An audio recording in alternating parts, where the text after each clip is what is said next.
In this video, I will reveal Dynamo's haunted pencil mind-reading trick. Here's what happened. Dynamo asks a lady to choose a number up to 100 in her mind. Once she picks a number, he magically moves a pencil and writes on a sketch pad, which he rests on a box. After writing on the sketch pad, he asks the woman for the number she picked, and she says 19.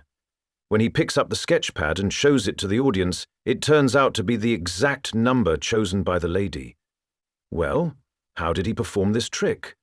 Here's the secret. There are 2 steps involved in the illusion performed by the magician in this clip. To achieve these steps, he used a gimmick setup prepared before the tricks were performed.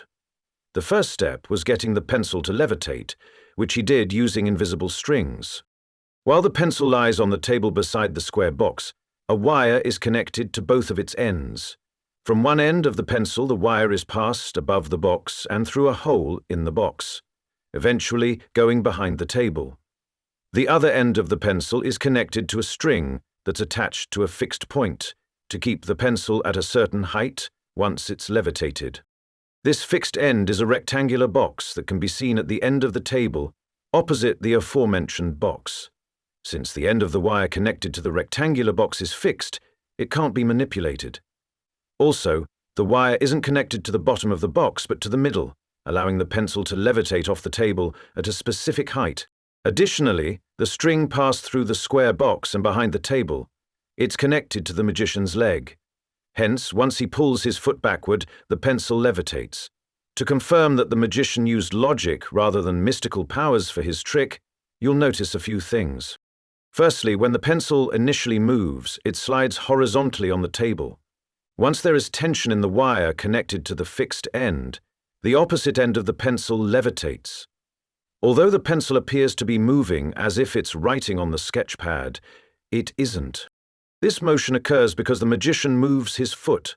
While he appears to make the pencil write magically on the sketch pad, the audience can see the pencil moving, but can't see what it's writing. Instead, he purposely positions the sketch pad in a way that only he can see whether the pencil is actually writing on it.